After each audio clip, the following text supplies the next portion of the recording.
Assembly ప్రారంభమైంది. ఇప్పుడు లైవ్లో చూద్దాం. అదే మరిగా గుంటూరు టీడీపీ యువనేత షేక్ హుస్సేన్ పైన దాడి చేసి చంపారు. ఇంకో పక్కన దేశ యుద్ధనపుడిలో కారు మంచి చౌదరి పైన దాడి చేసి చంపేసే పరిస్థితికి వచ్చారు. శ్రీనివాసులు రెడ్డి వైసీపీ గుండాలు కిడ్నాప్ చేసి చంపేశారు. పల్నాడులో ఎమ్మెల్యే వెంకటలక్ష్మి పైన, శేషగిరి పైన, అక్కడ మాణిక్యరావుని వీళ్ళందరిపైన దాడులు చేసి మొన్న కూడా విపరీతంగా హింసించే పరిస్థితికి వచ్చారు. నేను అడుగుతున్నా ఈ సందర్భంగా, వాళ్ళ పార్టీకి సంబంధించిన 2 కార్యకర్తలు మొన్న గంజాయి దాగి ఆ గంజాయి మత్తులో చంపాడని వాళ్ళ మాజీ ఎమ్మెల్యే ఒప్పుకుంటే దానిపైన ఈ మాజీ ముఖ్యమంత్రి ఢిల్లీకి వెళ్ళి లా అండ్ ఆర్డర్ ఫెయిల్ అయిందని చెప్పే పరిస్థితికి వచ్చాడు. నేను అడుగుతున్న ఈ సంఘటనలపైన ఒక్కరోజు సమీక్ష చేసిన దాఖలాలు ఉన్నాయా అని సమాధానం చెప్పమని అడుగుతున్నాను.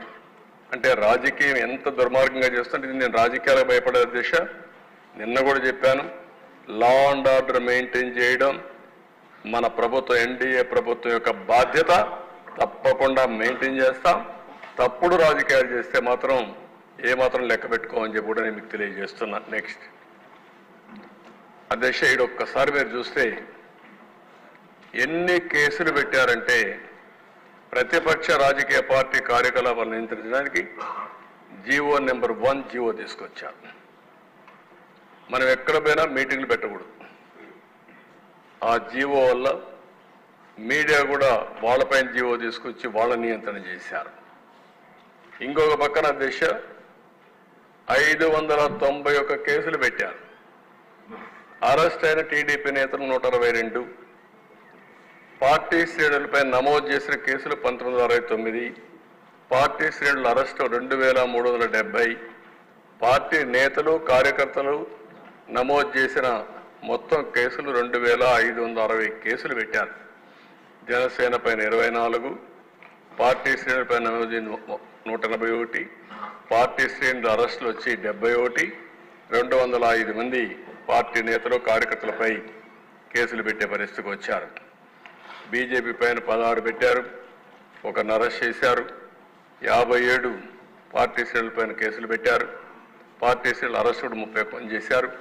మొత్తం 73 కేసులు పెట్టారు. సిపిఎం, సిపిఐ, కాంగ్రెస్, బీఎస్పీ అన్ని రాజకీయ పార్టీలపైన ఎవరిని వదిలిపెట్టే పరిస్థితులు లేరు.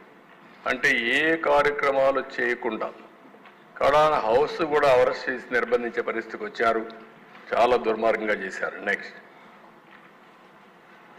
అదే ఒక రఫ్గా పెట్టాం, ఇంకా కొన్ని మిస్ అయి ఉంటాయి. Starting with Prabhakar Reddy, ex MLA 66 కేసులు. ఆయన మీద అయితే 46 సార్లు అరెస్ట్ చేశారు. 12 సార్లు 41A నోటీస్ ఇచ్చారు. చింతనేని ప్రభాకర్ 48 కేసులు పెట్టారు. 15 సార్లు అరెస్ట్ చేశారు. 19 సార్లు 41A ఇచ్చారు. పులివర్తి నాని 31, ఉమా 27, రామచంద్ర యాదవ్ 27, నిమ్మల రామానాయుడు 20, నల్లమల్లి రామకృష్ణారెడ్డి ఇక్కడే ఉన్నాడు, జైల్లో పెట్టారు. 19 కేసులు పెట్టారు. చదలవాడ అరవింద్ బాబు 17, నా మీద 17, లోకేష్ మీద 17, ఆంజనేయులు 17, అయ్యన పాత్రుడు 17, దోడిపాల నరేంద్ర 16. స్కోర్స్ అధ్యక్ష ఇవన్నీ రేటింగ్ అనమాట. అంతవరకు ఒక్క కేసు లేని వాళ్ళపైన ఈ కేసులన్నీ పెట్టి కొల్లూరు రవీంద్ర 15, కోన రవికుమార్ 15, పరిటాల శ్రీరామ్ 14, కాలువ శ్రీనివాసులు 14, పత్తిపాటి పుల్లారావు 13, అచ్చెన్నాయుడు 12, సోమిరెడ్డి చంద్రమోహన్ రెడ్డి 12, బోండా ఉమామహేశ్వరరావు 12, దామల జనార్దన్ 12, భూమా అఖిలప్రియ 12. ఈ కింది వాళ్ళిద్దరూ రఘురామకృష్ణరాజు 11, చంద్రరాజప్ప 11, బాల వీరాంజనేయ స్వామి 10, రవీంద్రనాథ్ రెడ్డి 10, పట్టాభి 9, నక్కా ఆనందబాబు 9. నెక్స్ట్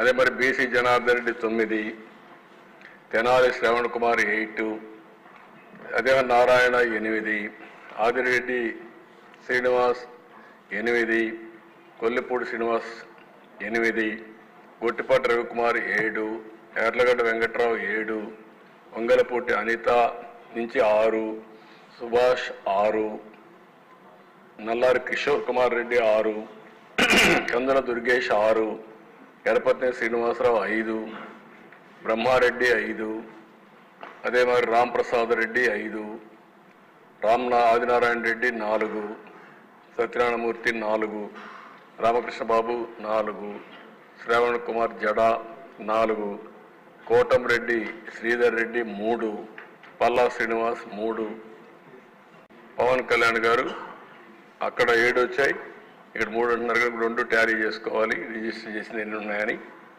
అదే అశోక్ గజరాజ్ 2, షర్మిల 2, కడాన చెల్లిని కూడా వదిలిపెట్టలేదు. ఆవిడ ఇక్కడ నేను చెప్పినట్టు కాకుండా కొన్ని కేసులు ఉన్నాయి, మీ మీద ఉన్నాయి. కేసులు పెట్టిన వాళ్ళు మీరు ఒకసారి లేండి.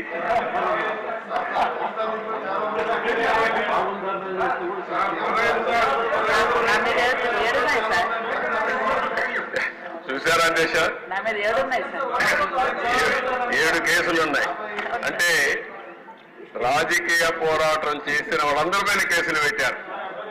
అంటే ఇంకెప్పటికీ బయట రాకూడదు అనుకున్నారు, కానీ నేరుగా ప్రజలు ఆలోచించి అసెంబ్లీ పంపించారు అధ్యక్ష అందరినీ. మెజారిటీ మీరు చూశారు.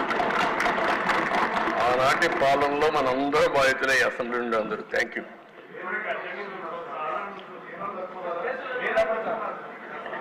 నెక్స్ట్ మీ ఇంట్లో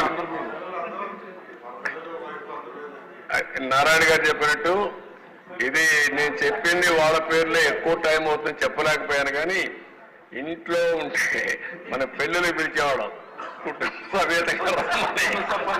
ఇప్పుడు కుటుంబ పరివారం అందరిపైన కేసులు పెట్టారు. సపరివారం అందరి మీద ఒకరిద్దరు కాకుండా అందరిపైన కేసులు. అంటే ఏ విధంగా హెరాస్ చేశారు. ఈ రాష్ట్రంలో ఎవ్వరు వ్యాపారాలు చేయడానికి వీల్లేదు, ఎవరు బయట రావడానికి వీల్లేదు, ఎవరు మాట్లాడడానికి వీల్లేదు. ఒకవేళ మీరు ఆస్తులుంటే ఆస్తుల్లో కూడా వాటా ఇవ్వమంటే ఇవ్వాల్సిందే. ఇలాంటి భయంకరమైన పరిస్థితులు. నారాయణ గారు అయితే కూతుర్లు పెట్టారు, వాళ్ళ మిస్సెస్ పేరు పెట్టారు, అందరినీ వదిలిపెట్టలేదు. లేని వాళ్ళు చాలా మంది తక్కువ ఉన్నారు. ఇక్కడ 20 కేసులు ఉన్నాయి. అల్లుణ్ణి, కూతుర్ని, భార్యని అందరినీ సిబిసిఐడి తీసుకొచ్చి ఎక్కడికక్కడ ఎంక్వైరీ మీద ఎంక్వైరీ ఎన్ని చేయాలని చేసే పరిస్థితికి వచ్చారు. ఇప్పుడే ఒక చంద్రమోహన్ రెడ్డి గారు చెప్తున్నారు, కేసులు లేని వాళ్ళు పుణ్యాత్ములు, వాళ్ళకి బోనస్ అది ఎవరున్నారు పైకి లేవు ఒకసారి చూపించడానికి. కేసులు లేని వాళ్ళు అదృష్టవంతుల వాళ్ళు. చూసారా దేశ కేసులు లేని వాళ్ళు వీళ్ళు మాత్రం మెజారిటీ బాధితులు. Okay, thank you.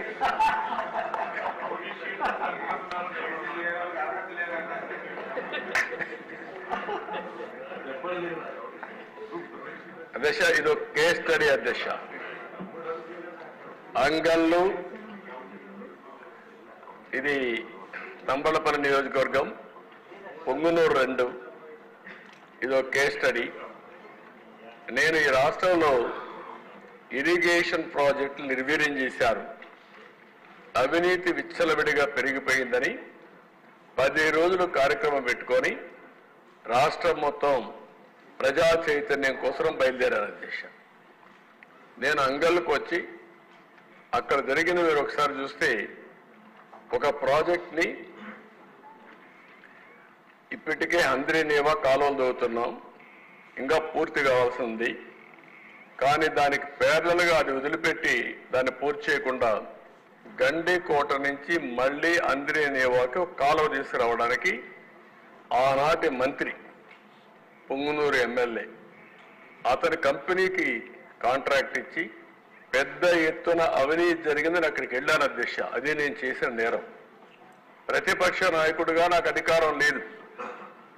అదే ఆనాటి పాలకుల యొక్క పెత్తందారి వ్యవస్థలో నేను అక్కడికి వెళితే అంగళ్ళలో నేను వస్తామంటే కర్రలు రాళ్లు పెట్టుకొని నన్ను అడ్డగించి నా మీద దాడి చేసి నా మీదనే కేసులు పెట్టారు అధ్యక్ష.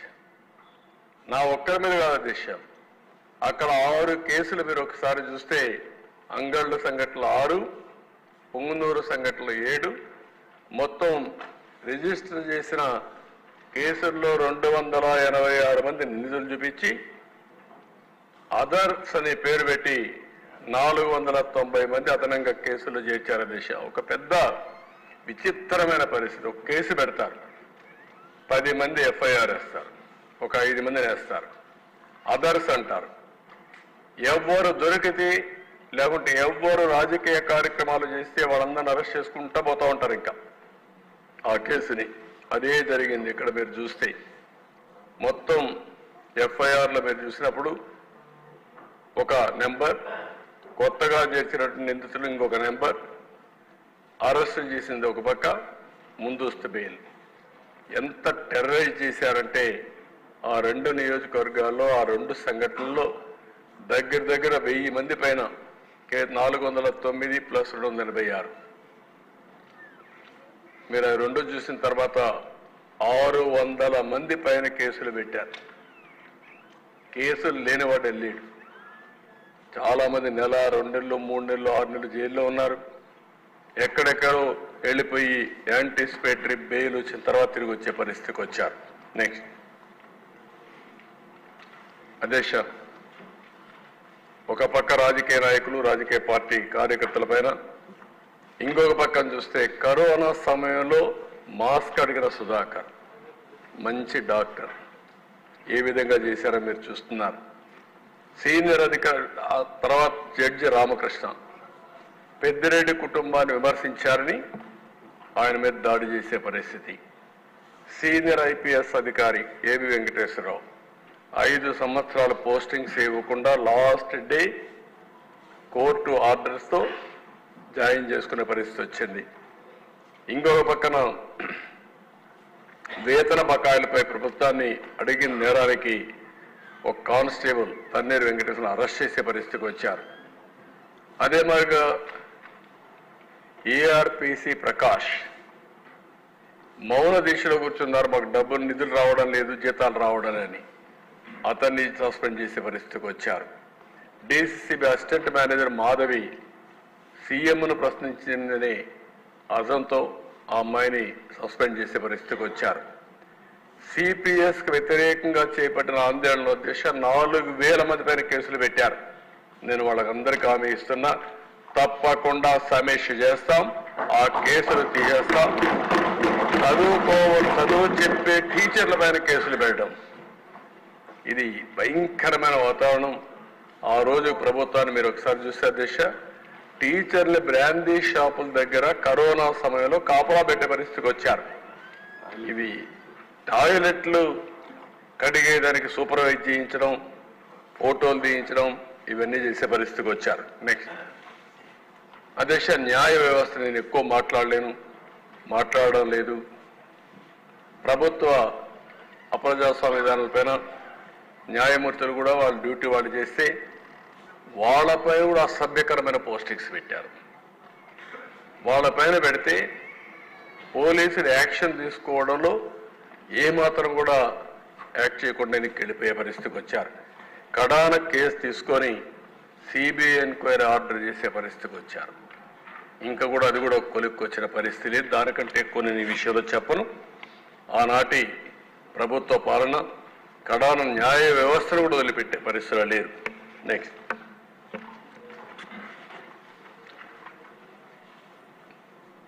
మీడియా పైన దిశ, మొన్నటి వరకు ఇక్కడ మీడియా కూడా ఆంక్షలు పెట్టి లోపల రానియని పరిస్థితి వచ్చింది. మీడియా మేనేజ్మెంట్ పైన సిఐడి కేసులు పెట్టడం నాకు బాగా జ్ఞాపకం. అధ్యక్ష, రామోజీరావు గారు పద్మవిభూషణ్, ఆయన ఆరోగ్యం కూడా బాగలేదు లాస్ట్ డేస్లో. ఆయన మీద కేసులు పెట్టి హెలికాప్టర్లో ఆయన లిఫ్ట్ చేయాలని ప్రయత్నం చేస్తే మీరు ఏం చేసినా పర్వాలేదు, నా ధర్మాన్ని నేను చేస్తానని చెప్పి ముందుకు పోయినటువంటి వ్యక్తి రామోజీరావు గారు అని చెప్పి కూడా నేను మీకు తెలియజేస్తున్నా. జీవితాంతం పోరాడాడు.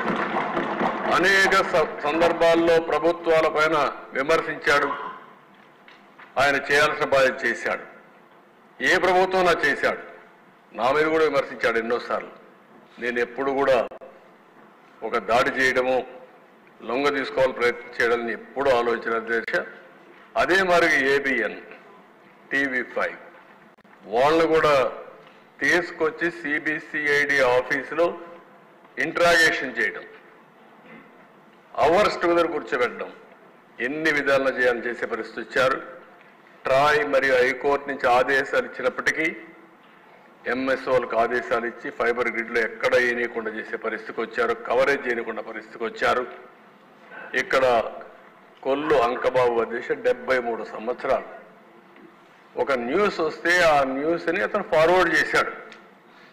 ఆ నేరానికి అతన్ని ఎత్తిపోయి అరెస్ట్ చేశారు. అరెస్ట్ చేస్తే రాత్రి నేను అడ్వకేట్లు పెట్టి మళ్ళా అతన్ని అరెస్ట్ చేయకుండా కాపాడుకున్నాం. ఆయన ఒక్కడే కాకుండా అధ్యక్ష TV5 bureau Ramesh, ETV cameraman Nagaraju, TV report మారేడు రాజా, రాముడు, TV5 సత్యనారాయణ ఆంధ్రజ్యోతి, సూర్య, నాగార్జున రెడ్డి, ఈనాడు రిపోర్ట్ రమేష్, TV5 మూర్తి, వెంకటకృష్ణ ABN, ఇంకా చాలా మంది ఉన్నారు అధ్యక్ష. కడాన అధ్యక్ష ఫస్ట్ టైం చరిత్రలో వీళ్ళు లొంగ చేయాలనుకుంటే చేయలేకపోతే వాళ్ళ ఆస్తుల మీద దాడి చేశారు. ఇది భయంకరమైనటువంటి విషయాలు, ఇలాంటివన్నీ కూడా చేశారు. అవన్నీ ఫలితమే మొన్న ఎలక్షన్ చెప్పి నేను మీకు తెలియజేస్తాను. నెక్స్ట్ అధ్యక్ష, ఇంకా చాలా మంది పైన కడాన ఇవన్నీ కూడా మీరు ఒకసారి చూస్తే, ఒక రంగనాయకమ్మ వైజాగ్లో గ్యాస్ లీక్ అయిందని ఇది కండెమ్ చేస్తూ ఒక వార్త పెడితే ఆవిడ మీద కేసులు పెట్టి తర్వాత 41 నోటీస్ ఇమ్మని కోర్టు చెప్తే ఇచ్చి ఆవిడ ఆస్తుల మీద పడ్డారు.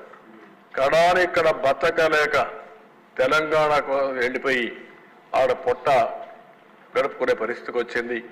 ఈ ప్రభుత్వం వచ్చిన తర్వాత అలాంటి